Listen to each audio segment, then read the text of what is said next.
ሰላም ጤና ይስጥልን የተከበራችሁና የተወደዳችሁ በዓለም ዙሪያ የምትገኙ የጣና ቴሌቪዥን ቤተሰቦች እንደምን ዋላችሁ። አክብሮታዊ ሰላምታችን በያላችሁበት የምድር ዳርቻ ሁሉ ይድረሳችሁ እያልን የመጋቢት 26 ቀን 2018 ዓ.ም የጣና ቴሌቪዥን የዕለቱን ዜናችንን ይዘንላችሁ ቀርበናል። እስከ መጨረሻው አብራችሁን እንድትቆዩ በአክብሮት እየጋበዝን የሰዓቱን ዜናዎች እርሶቹን አስቀድመን እናስደምጣችኋለን። በሁለቱ ታላላቅ ንጉሶች ስም የተሰየሙት ሁለቱ የአማራ ፋኖ ብሔራዊ ንቅናቄ እዞች በወሎ ቤት አማራና በጎጃም ጠቅላይ ግዛቶች አንጸባራቂ ድሎችን ተቀዳጅተዋል። ከባህር ዳር በቅርብ ርቀት የተደረገውን ተጋድሎና በወሎ ቤት አማራ መካነ ሰላም ላይ ፋኖ የተቀዳጀውን ድል በቀዳሚነት የምትሰሙት የግንባር መረጃችን ነው። ሸዋ ላይ ፋኖ የተቀዳጀውን ልዩ ድል አስመልክቶ የተሰናዳ ልዩ መረጃም አለን። የህዝባችንን ተደጋጋሚ የአንዱኑልን ጥያቄና ትዕዛዝ ትርጉሙን በግልጽ ያሳየ ድል ነው የተባለለት የሸዋው ተጋድሎ በዜናችን ዝርዝሩ ይደመጣል። የብልጽግናው ነውር ማለቂያ የሌለው ሆኗል። ምርጫ ካርድ ያላዘ ነዳጅ አይቀዳም የሚል እጅግ ነውረኛ መመሪያ ማውረዱም ተሰምቷል። በሰዓቱ ዜናችን ይደመጣል። የኢራን ጦርነት ለአፍሪካ ቀንድ ስጋትን ብቻ ሳይሆን እፎይታና ተስፋንም ይዞ የመጣ ነው ይላሉ የፖለቲካ ተንታኞች። በተለይም በዚህ ጦርነት የብልጽግናው ሊቀመንበር የጦርነት አጋር የሆነችው የተባበሩት አረብ ኤምሬቶች ተደጋጋሚ ዱላ ከኢራን ያረፈባት መሆኑ ለአፍሪካ ቀንድ መረጋጋት ወሳኝ ሚና ተጫውተዋል። ለዚህም ኢራን ውለታ ውላልናለች ሲሉ የአፍሪካ ቀንድ ፖለቲካ ተንታኞች ይናገራሉ። እኛም በትንታኔ ዘገባችን ተመልክተነዋል። ፕሬዝዳንቱ ለጥቂት ከሞርተር ጥቃት ተርፈዋል። ይህ የሆነው መቼና በምን ምክንያት ነው የሚለውም በዜናችን የምትሰሙት ሌላው መረጃችን ነው። ሰዓቱ ሲደርስ ይቀርብላችኋል። እነዚህንና ሌሎች ለሰዓቱ የተመረጡ መረጃዎችን አሰባስበን ያሰናዳ ነው የዕለቱ ዜናችን ከዚህ ሰዓት ጀምሮ ወደ እናንተ መቅረብ ይጀምራል። በድጋሚ እስከ መጨረሻው አብራችሁን ቆዩ እያልን በቀጥታ ወደ ዝርዝር ዘገባው እናልፋለን።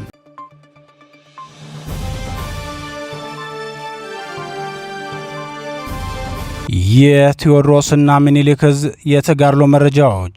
የአማራ ፋኖ ብሔራዊ ንቅናቄ በሁለቱ ታላላቅ ነገስታት አጼ ቴዎድሮስና አጼ ምኒልክ ስም የሰየሙት ሁለት ዕዞች በወሎ ቤት አማራና በጎጃም ጠቅላይ ግዛቶች ታላላቅ ድሎችን ተቀዳጅተዋል። በወሎ ቤት አማራ አጼ ምኒልክ ዕዝ የብልጽግናውን ግዙፍ ምሽጎች የሰበረ ሲሆን በጎጃም ደግሞ አጼ ቴዎድሮስ ዕዝ በበኩሉ ለከበባ የገባውን የብልጽግና ሰራዊት ከበባውን በመስበርና መልሶ ከበባ አስገብቶ ከፍተኛ ኪሳራ እንዳደረሰበት አስታውቋል። የአጼ ምኒልክ ዕዝ 105ኛ ኮር በምዕራብ ወሎ ግንባር ባደረገው ተጋድሎ የብልጽግናው ሰራዊት 11ኛ ዕዝ የሚተማመንበትን ምሽግ በመስበር ታላቅ ድል መቀዳጀት ችሏል። የምዕራብ ወሎ መካነ ሰላም ከተማ መቀመጫውን አድርጎ ግራ ቀኝ የሚገኙ ወረዳዎችን በመውረር ንጹሃንን ሲገድልና ንብረት ሲያወድም የቆየው የጠላት ብልጽግና ሰራዊት 4 ምሽጎች ሌሊቱን ተሰብረዋል። በመካነ ሰላም ግንባር ከትናንት አመሻሽ ጀምሮ ሌሊቱን በተደረገ ተጋድሎ የአጼ ምኒልክ ዕዝ 105ኛ ኮር 29ኛ ክፍለ ጦር ሰራዊት ጥቃት በመሰንዘር ድል ሊቀዳጅ ችሏል ሲል የዙ ህዝብ ግንኙነት መምሪያ ለጣና ቴሌቪዥን በላከው መረጃ ገልጿል። የብልጽግናው 11ኛ ዕዝ ሰራዊት በወገን ኃይል ላይ በሞርተር የታገዘ ተኩስ ከፍቶ ነበር የሚለው የአጼ ምኒልክ ዕዝ የህዝብ ግንኙነት መምሪያ፣ ሆኖም ጀግናው ሰራዊታችን በፈጸመው የጦር ሜዳ ጀብዱ ጠላት ሱባ ሜዳ፣ ክሬቸር፣ ሶዬና አሜጃ የተባሉ ቦታዎች ላይ ያዘጋጃቸውን ምሽጎች ለቆ እንዲፈረጥጥ ተደርጓል ብለዋል። የብልጽግና መከላከያ የ11ኛ ዕዝ 203ኛ ኮር 87ኛ ክፍለ ጦር እግረኛ ሰራዊት በሜካናይዝድ ምድብተኞች ታግዞ የተሰለፈ እንደነበር የህዝብ ግንኙነት መምሪያው ገልጾ በ29ኛ ክፍለ ጦር ሰራዊት የውጊያ የበላይነት ተወስዶበት በርካታ አባላቱን ተነጥቋል። በተለምዶ ሶዬ ተብላ በምትጠራው አካባቢና ቆርኬ ሚካኤል አጠገብ የደረሰበት ምት ከፍተኛ እንደነበር ጨምሮ ገልጿል። ይህ በእንዲህ እንዳለ በጎጃም ቀጠና ትናንት በተካሄደ ተጋድሎ የአጼ ቴዎድሮስ ዕዝ 102ኛ ኮር 22ኛ ክፍለ ጦር ከ11ኛ ክፍለ ጦር ጋር ጥምረት በመፍጠር በብልጽግናው ሰራዊት ላይ ከፍተኛ ሰዋዊና ቁሳዊ ኪሳራ ማድረሳቸውን የኮሩ ህዝብ ግንኙነት ክፍል አስታውቋል። የብልጽግናው ሰራዊት በባህር ዳር ዙሪያ በመሸንቲና አካባቢው የኢንተርኔት ኔትወርክ በማጥፋት ከመሸንቲ ተነስቶ የፋኖ መሪዎችን ለማፈን ወጥቶ እንደነበር የገለጸው የ102ኛ ኮር ህዝብ ግንኙነት ክፍል ሜጫ፣ አፌሳ፣ ሐሙሲትና አማሪት እንዲሁም ባህር ዳር ዙሪያ ድልሽት አካባቢዎች ኔትወርክ አጥፍቶ በመግባት የክፍለ ጦር የኮርና የድርጅት አመራሮችን ለማፈን ሙከራ አድርጎ ነበር። ነገር ግን አመራሩ ከበባውን ያለምንም መስዋዕትነት ሰብሮ በመውጣት የ102ኛ ኮር የ11ኛ ክፍለ ጦርና የ22ኛ ክፍለ ጦር ሻለቆችን በማቀናጀት ላፈና የገባውን የብልጽግና ሰራዊት መልሶ ቀለበት ውስጥ በማስገባት ከፍተኛ ኪሳራ ያደረሰበትን ምት መተነዋል ብለዋል። ከ20 በላይ የብልጽግና ሰራዊት እርምጃ እንደተወሰደበት በተነገረው በዚህ ተጋድሎ ብሬን ከነ አስቃጥላ ሙሉ ተተኳሹ ስናይፐር፣ ክላሽንኮቭና አይኮም ወታደራዊ መገናኛ ሬዲዮ በፋኖ እጅ መግባቱን የህዝብ ግንኙነት ክፍሉ ተናግሯል።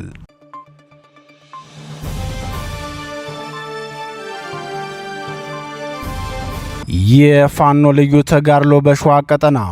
የአማራ ፋኖ ብሔራዊ ንቅናቄ ሸዋ ጠቅላይ ግዛት አሳምነው እዝ ታሪካዊ አንድነቱን ባበሰረና ውህደቱን በመሰረተ ማግስት ከፍተኛ ወታደራዊ ትርጉም ያለው ድል መቀዳጀቱን አስታወቀም። በሁለት ግንባሮች በተካሄደው ተጋድሎ የተገኘውን ድል የአጼ ዘርዓ ያዕቆብ አንደኛ ኮር ለጣና ቴሌቪዥን ሲገልጽ የአንድነትን ኃያልነት ያየንበት ድል ነው ብሏል። የኮሩ ህዝብ ግንኙነት ኃላፊ አርበኛ አማራ አዘዘ ተጋድሎን አስመልክቶ ለዝግጅት ክፍላችን በላከው መረጃ ሰራዊታችን በአንድነቱ ማግስት በከፈተው መጠነ ሰፊ ማጥቃት የጠላት ብልጽግናን ጥምር ጦር አይቀጡ ቅጣት መቅጣት ችሏል። ውጊያው የተካሄደው በአራት አቅጣጫ ከገባው ከጠላት ሰራዊት ጋር ነበር ሲል ገልጿል። የብልጽግናው ሰራዊት ከመሃል ሜዳ ተነስቶ ወደ ባሽ የገሰገሰ በነበረበት ወቅት መሐመድ ቢሆነኝ ኮር ተሰማ እርገጤ የክፍለ ጦር መንገድ በመዝጋትና የጠላት ሰራዊት የገነባውን ምሽግ በመሰባበር አቅሙን አሳጥቶታል። በዚህ የተነሳም የጠላት ኃይል ጉዞውን ቀይሮ ወደ መጣበት ተመልሶ ሊፈረጥጥ ግድ ብሎታል ሲል የህዝብ ግንኙነት ኃላፊው ተናግሯል። የአጼ ዘርዓ ያዕቆብ አንደኛ ኮር ህዝብ ግንኙነት ኃላፊው አክሎም በግሼ ወጅድና ጦር መሳሪያ ግንባር የመሐመድ ቢሆነኝ ኮር አስቴጉማ ተራራ ክፍለ ጦር በበኩሉ ከግሼ ወደ ወጅድ የሚወስደውን ዋና መስመር ይዞ የነበረውን የጠላት ኃይል ድባቅ የመታው ሲሆን ከፍተኛ ቁጥር ያለው የጠላት ኃይል ተመቶ ወድቋል ብለዋል። በሌላኛው ግንባር ደግሞ በአጼ ዘርዓ ያዕቆብ አንደኛ ኮር ስር የሚገኙት የ7 ለ7 ክፍለ ጦርና የአጼ ይኩኖ አምላክ ክፍለ ጦር በአንድነት በመሆን ካጣየ ወደ መሃል ሜዳ በሚወስደው መንገድ ጓሳ ላይ መሽጎ የነበረውን የብልጽግና ሰራዊት በመምታት ድል መቀዳጀታቸውን የአጼ ዘርዓ ያዕቆብ አንደኛ ኮር ህዝብ ግንኙነት ኃላፊ አርበኛ አማራ አዘዘ ተናግረዋል። አርበኛ አማራ አክሎም በዚህም አራቱ ክፍለ ጦሮች በወሰዱት የተቀናጀና ፈጣን እርምጃ በጠላት ላይ ከፍተኛ የሰው ኃይልና ቁሳዊ ኪሳራ ደርሶበታል። በዛሬው ውጊያ የብአዴንና የብልጽግና ኃይሎች በርካታ የጦር መሳሪያዎችና ትጥቆች በፋኖ እጅ እንዲገቡ ተደርገዋል። ትናንት በአንድነት ቁመን ዛሬ ደግሞ በተግባር ድልን ማብሰራችን ለእኛ የአማራ ነጻነት ታጋዮች አንድነት ምን ያህል የድል በር እንደሆነ ያየንበት ነው። ወገናችንም ደጋግሞ አንድ ሁኑልን እያለ የጠየቀን እንደዚህ አይነት ድል እንድናስመዘግብና የመከራውን ቀን ለማሳጠር እንደሆነ ያስመሰከርንበትን ተጋድሎ አድርገናል ሲል ተናግሯል።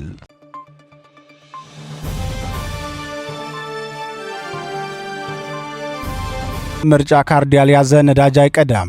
ብልጽግና በኢትዮጵያ የተከሰተው የነዳጅ እጥረት በርካታ የህብረተሰብ ክፍሎችን እየፈተነ ባለበት በዚህ ወቅት ብልጽግና በበኩሉ ምርጫ ካርድ ላወጡ አሽከርካሪዎች ብቻ ነዳጅ ይሰጣለሁ ማለቱ አነጋጋሪ ሆኗል። የጣና ቴሌቪዥን ምንጮች በተለያዩ ከተሞች በሚገኙ የነዳጅ ማደያዎች ያጋጠሟቸውን ችግሮች ለጣቢያችን ሲገልጹ በተለይም በደብረ ማርቆስና ደሴ ከተሞች አሽከርካሪዎች ለ3 ቀናት ቆመው ወረፋ ሲጠብቁ ሰንብተው ነዳጅ የሚቀዱበት ተራ ቢደርሳቸውም የምርጫ ካርድ አላወጣችሁም በሚል ነዳጅ መሸመት እንደማይችሉ ተነግሯቸው እንደተመለሱ ገልጸዋል። ጥያቄው በሁሉም የአገሪቱ አካባቢዎች እንደሚነሳ የገለጹት ሌሎች ምንጮቻችን በበኩላቸው እስካሁን ድረስ ምርጫ ካርድ እንድናወጣ ያን ካላደረግን ግን ነዳጅ ልንከለከል እንደምንችል ተነግሮን በዕለቱ ነዳጅ ቀርተን ወጥተናል ብለዋል። እድሜያቸው ያልደረሱ ተማሪዎችን በጸጥታ አካላት በማስገደድና የመንግስት ሰራተኞችን ከስራ በማገድ በአስገዳጅ ሁኔታ ምርጫ ካርዱን እያሰራጨ የሚገኘው የብልጽግናው ስርዓት የነዳጅ እጥረቱን ተከትሎ በ100 ሺህ የሚቆጠሩ አሽከርካሪዎችን ያለ ፈቃዳቸው እንዲቀበሉ ለማድረግ አመቺ ሁኔታዎች ተፈጥረውለታል። የጣና ቴሌቪዥን ምንጮች እንደገለጹት የብልጽግናው ስርዓት ቱባ ባለስልጣናቱ ከምርጫ ካርዱ በተጨማሪም ነዳጅን በሌሊት በቦቲ እየቀዱ በማጓጓዝ እየሸጡ ይገኛሉ ሲሉ በተለያዩ አካባቢዎች የሚገኙ ምንጮቻችን ተናግረዋል። ይህ ተግባራቸውም እንደ ስርዓት በመዋቅር የወረደ ሳይሆን እንደማይቀር ግምታቸውን ሰጥተዋል። ተሽከርካሪዎች በማደያ ተሰልፈው በሚገኙበት ወቅት የብልጽግና ከፍተኛ ባለስልጣናት እነሱ በቀጥታ የሚያዟቸውን ቦቴዎችን እያቀረቡ በአደባባይ እንደሚቀዱ የገለጹት ምንጮቻችን የረጅም ርቀት አሽከርካሪዎች ሳይቀር ነዳጅ አልቋል እየተባሉ በቆሙበት እንደሚሰነብቱ አረጋግጠዋል። አሁን በአገሪቱ ያጋጠመው የነዳጅ እጥረት ለብልጽግና ስርዓት የስርቆት ገቢውን ያሰፋለትና ሰርግና ምላሽ ሆኖለታል ሲሉ እማኞች ይናገራሉ። ስርዓቱ ከዝርፊያ መዋቅሩ ማስፋፋት በተጨማሪም ለፖለቲካ ፍላጎት ማስፈጸሚያ እንደተጠቀመው የሚናገሩት አስተያየት ሰጪዎች ምርጫ ካርድ ካላወጣችሁ ነዳጅ አንሰጥም ማለት የታመመን ሰው አንቆ ከመግደልና የተራበን ሰው ምግብ እያሳዩ ከመቅጣት ተለይቶ የማይታይ ፍጹም ነውረኝነት ነው በማለት የብልጽግናውን ነውር ገልጸውታል። በርካታ የህብረተሰብ ክፍሎች በነዳጅ እጦት እየተሰቃዩ በሚገኙበት በዚህ ወቅት በአገሪቱ በተለይም በአማራ ክልል የትራንስፖርት ዋጋ ከመጠን በላይ መጨመሩ ለከፍተኛ ማህበራዊ ኢኮኖሚያዊ ቀውስ እየዳረጋቸው መሆኑን አስተያየት ሰጪዎች ተናግረዋል። አስቀድሞም በተከፈተበት የዘር ማጥፋት ጦርነት ምክንያት ከፍተኛ ቀውስ ላይ የሚገኘው የአማራ ህዝብ በዚህ የነዳጅ ዋጋ ጭማሪ የተነሳ ደግሞ ምንም አይነት እንቅስቃሴ ማድረግ ባለመቻሉ ፈተናው እንደበዛበት ተናግረዋል። ከዚህ በፊት 500 ብር ያስከፍል የነበረ የአንድ ጉዞ ዋጋ አሁን ከ2000 ብር በላይ መድረሱን ነዋሪዎች ለጣቢያችን ገልጸዋል።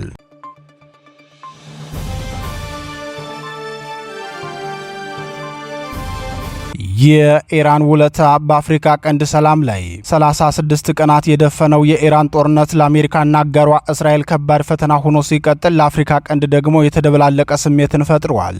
አሜሪካ ሁለት የጦር አውሮፕላኗ ትናንት በኢራን ሚሳኤል ወደ መሬት ሲወርዱባት፣ እስራኤልም የድሮን ማምረቻ ፋብሪካዋ እንዳልነበር ሆኖባታል። የብልጽግናው ሊቀመንበር የጦርነት አጋር የሆነችው የተባበሩት አረብ ኤሚሬቶች ደግሞ የኢራን ቁጣ የበረታባት መሆኗን ቀደም ባለው የትንታኔ ዘገባችን ማቅረባችን አይዘነጋም። የኢራኑ ጦርነት በአፍሪካ ቀንድ የፈጠረው የተዘበራረቀ ስሜትም ከዚህ የተነሳ ነው። ልክ እንደ ሆርሙዝ ሰርጥ ሁሉ ባቤል መንደብም የመዘጋት ዕጣ ፈንታ የተጋረጠበት መሆኑ ለአፍሪካ ቀንድ የሚፈጥረው ጫና ምን ያህል ከባድ እንደሆነ የሚታወቅ ነው። እንደ ጓያ ነቃ የፊቱን ብቻ የሚበላው የብልጽግናው ስርዓት 180 ሺህ ሜትሪክ ቶን ነጭ ናፍጣና የአውሮፕላን ነዳጅ የጫኑ 3 መርከቦች ሆርሙዝ ሰርጥ ላይ ቆመውብኛል ብሎ ትናንት ይፋ ማድረጉ አይዘነጋም። አስቀድሞም ቢሆን በንብረት ውድመትና በአገር ፍርሰት ላይ ሙሉ ጊዜውን ሰጥቶ እየሰራ ያለው ብልጽግና በዚህ ጦርነት ከፍተኛ የነዳጅ እጥረት እንደሚገጥመው የሚታወቅ ሲሆን ከዚህም በከፋ መልኩ ደግሞ የጦርነት አጋሩ የተባበሩት አረብ ኤሚሬቶች የደረሰባት ምት ለብልጽግናው ስርዓት ሌላ ፈተና ሆኖበታል። ቢቢሲ በተባበሩት አረብ ኤሚሬቶች ጥቃት የተነሳ በአፍሪካ ቀንድ በተለይም በኢትዮጵያ ሊኖር የሚችለውን በጎት ገጽታ በተመለከተ ሰፋ ያለ ትንታኔ አቅርቧል። የዓለም 15 በመቶ የንግድ መርከቦች እንቅስቃሴ የሚተላለፍበት ቀይ ባህር መግቢያ ላይ የተቀመጠው የየመኑ ነውጠኛ ኃይል ሀውቲ ከዚህ ቀደም በመርከቦች ላይ ያደረሰው ጥቃትና ከቀጠናዊ ኃይሎች ጋር ያለው ትስስር በዓለም ላይ በጣም ወሳኝ በሆነው የንግድ መስመር ላይ ውጥረትን ጨምሯል። ኢትዮጵያን፣ ሶማሊያንና ኤርትራን ጨምሮ በአፍሪካ ቀንድ ሀገራት ላይ የሚኖረው ተጽዕኖ ደግሞ ከፍተኛ እንደሚሆን የሚጠበቅ ነው። ሀውቲዎች በዚህ ጦርነት ውስጥ በርትተው የሚቀጥሉ ከሆነና የብልጽግናው ሊቀመንበር የጦርነት አጋር የሆነችዋ ወዳጃቸው የተባበሩት አረብ ኤሚሬቶች በዚህ ጦርነት መወጠሯ በአፍሪካ ቀንድ ላይ የሚፈጥረው በጎ ተጽዕኖ ምን ሊሆን እንደሚችል ትንታኔ ያዘጋጀው ቢቢሲ በኢትዮጵያና በኤርትራ መካከል የተከሰተውን ውጥረት ወደ ጦርነት እንዳይቀየር በመጠኑም ቢሆን እንዲዘገይ እንዳደረገው ይገልጻል። ሀውቲዎች ባቤል መንደብን የሚዘጉ ከሆነ የኤርትራ ምጣኔ ሀብት ክፉኛ ሊጎዳ እንደሚችል የሚታወቅ ነው። አብዛኛውን ገቢውን ከዲያስፖራ ሬሚታንስና ከወደብ ኪራይ የሚሰበሰበው የኢሳያስ መንግስት 15 ከመቶ የዓለም የንግድ መርከብ የሚንቀሳቀስበት ባቤል መንደብ የሚዘጋ ከሆነ የሚደርስበት የምጣኔ ሀብት ድቀት ከፍተኛ ነው። ሀውቲዎች ባቤል መንደብን የሚዘጉ ከሆነ አሜሪካ ፊቷን ወደ ቀይ ባህር ልታዞር ትችላለች የሚል እምነት በኤርትራ መንግስት ዘንድ ስለሚኖር ስጋት መፈጠሩ እንደማይቀር ይጠበቃል።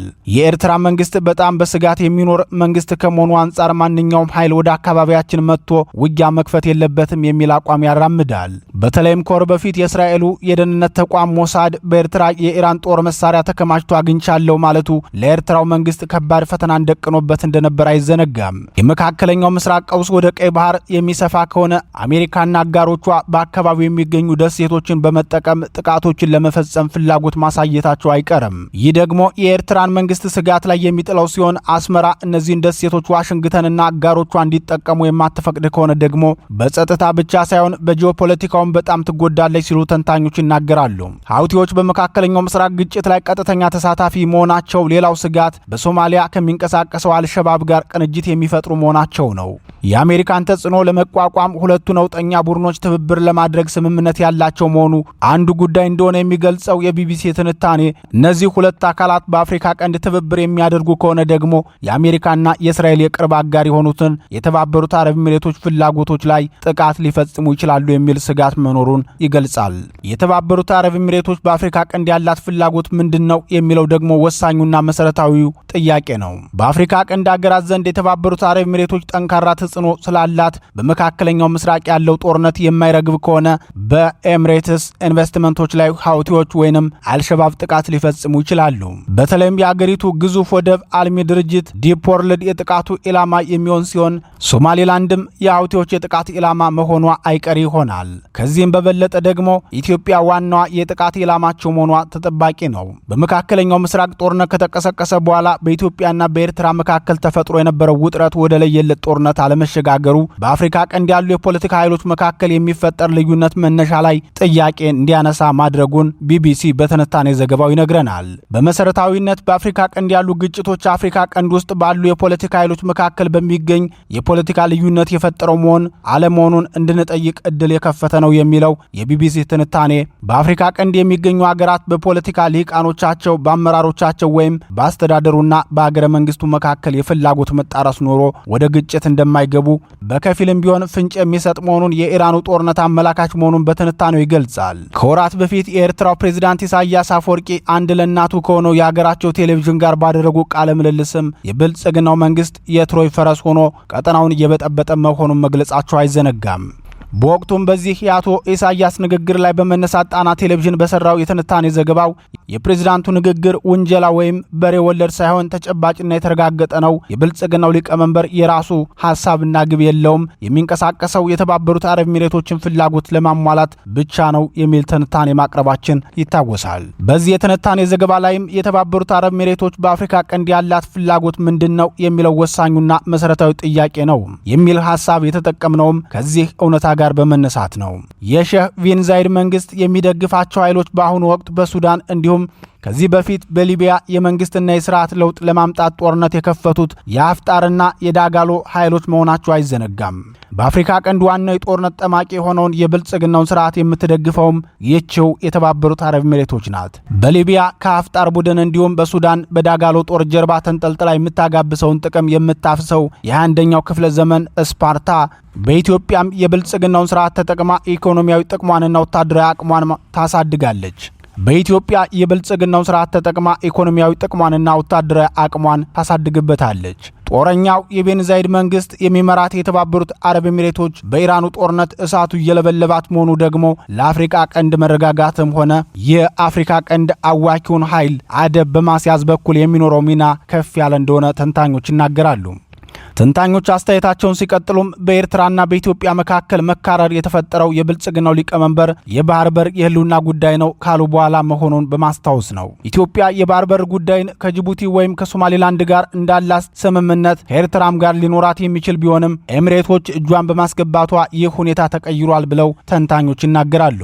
የተባበሩት አረብ ኤሚሬቶች ከጅቡቲና በርበራ ወደቦች እንድትወጣ ከተደረገ በኋላ ይህንን የኢትዮጵያን የባህር በር ባለቤት የማድረግ ፕሮጀክት የያዘችው ይመስለኛል የሚሉት ተንታኙ፣ ነገር ግን በባህረ ሰላጤው ጦርነት ምክንያት በአሁኑ ወቅት በአፍሪካ ቀንድ ሊደረግ የሚችል ጦርነትን ለመደገፍ የምትችልበት ሁኔታ ላይ ባለመሆኗ ለቀጠናው መረጋጋት መልካም አጋጣሚን ፈጥሮለታል ብለዋል። በዚህ ምክንያት በመካከለኛው ምስራቅ የተቀሰቀሰው ቀውስ የፈጠረው አጠቃላይ የዓለም ሁኔታ እንዲሁም የተባበሩት አረብ ኤሚሬቶች የኢራን ዋነኛ ኢላማ ከመሆኑ አንጻር በሙሉ አቅምና ፍላጎት በአፍሪካ ቀንድ ጉዳይ ለመሳተፍ የምትችልበት አቋም ላይ አይደለችም።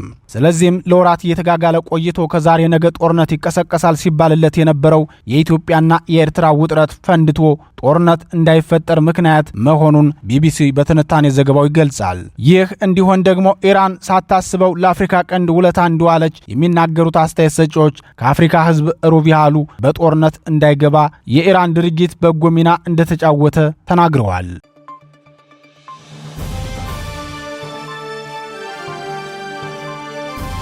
ፕሬዚዳንቱ ከሞርተር ጥቃት አመለጡ።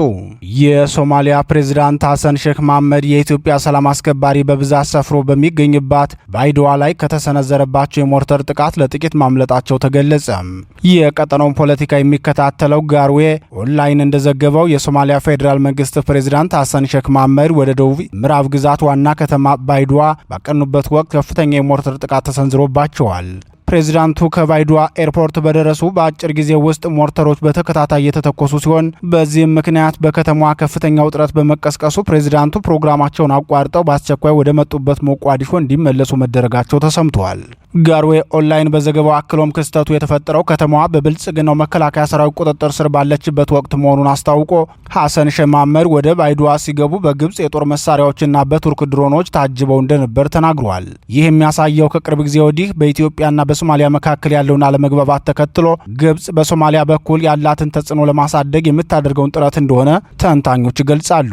ጥቃቱ የተፈጸመበትን የሶማሊያ ደቡብ ምዕራብ ግዛት የሚያስተዳድሩት ፕሬዚዳንት አብዱልአዚዝ መሐመድ ወይም ላፍታ ጋሬን ከብልጽግናው ሰራዊት ኤታማዦር ሹም ብርሃኑ ጁላ ጋር የጠበቀ ግንኙነት እንዳላቸው በተደጋጋሚ ይገለጻል። ይሁን እንጂ የሶማሊያ ፕሬዚዳንትን ጨምሮ የመንግስት ከፍተኛ የሥራ ኃላፊዎች በዘመናዊ መሳሪያ ታጅበው ወደ ከተማዋ በገቡ በደቂቃዎች ልዩነት በአየር መንገዱ አቅራቢያ ተከታታይ የከባድ መሳሪያ ድብደባ መፈጸሙን ተከትሎ በቦታው ሰፍሮ የሚገኘው የሰራዊቱ አዛዦች ለፕሬዚዳንት ላፍታ ጋሬን ከቁጥጥራችን ውጭ የሆነ ጥቃት በተከታታይ ተከፍቷል በማለት ቤተ መንግስታቸውን ለቀው እንዲወጡ መልእክት ማስተላለፋቸው ተገልጿል።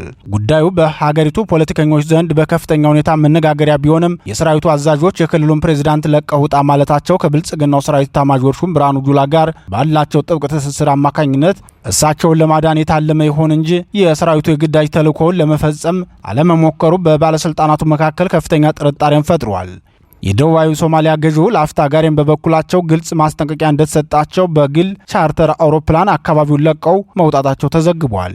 ክስተቱ ከተፈጠረ በኋላ በፕሬዝዳንት ሐሰን ሼህ መሐመድና በባይዶዋ ገዢ ላፍታ ጋሬን መካከል ከፍተኛ ብጥብጥ መፈጠሩን የገለጹት የዜና ምንጮች የሁለቱ መሪዎች ብጥብጥ ለመነሳቱ ምክንያቱ ደግሞ ሐሰን ሼህ መሐመድ ጥቃቱ በሴራ የተቀነባበረ ነው ብለው ጥርጣሬ በማሳደራቸው ነው ተብለዋል። ሁለቱ ፕሬዝዳንቶች በዚህ ሁኔታ ውስጥ ቢሆኑም የሶማሊያ መገናኛ ብዙሃን ግን ሐሰን ሼህ መሐመድ ከባይዶዋና አካባቢው ባለስልጣናት ጋር ተነጋገሩ ከማለት ውጭ በከባድ መሳሪያ ታግዞ ስለተፈጸመው ጥቃት እስካሁን ያሉት ነገር የለም። ከዓመት በፊት ኢትዮጵያ ከሶማሊላንድ ጋር የመግባቢያ ስምምነት መፈራረሟን ተከትሎ ሶማሊያ ከፍተኛ ተቃውሞ ባነሳችበት ወቅት ፕሬዝዳንት ላፍታ ጋሬን ከብልጽግናው ኤታማዦር ሹም ጋር የነበራቸውን የጠበቀ ግንኙነት ላለማሻከር ምንም ከማለት መቆጠባቸው ይታወሳል።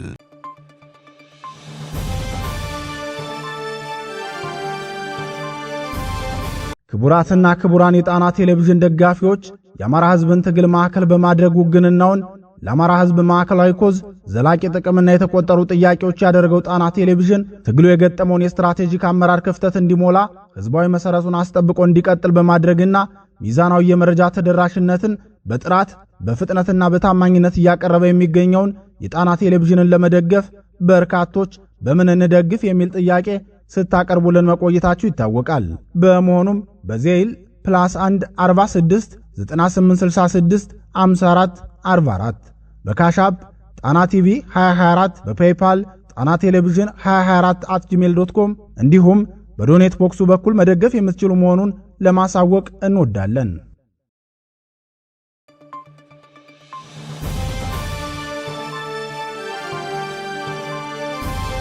የተወደዳችሁና የተከበራችሁ የጣና ቴሌቪዥን አድማጭ ተመልካቾቻችን የሰዓቱ ዜናችን የተከታተላችሁትን ይመስል ነበር። ምርጫችሁ ስለምታደርጉን እናመሰግናለን። በዚሁ ተሰናበትናችሁ። ጤና ይስጥልን።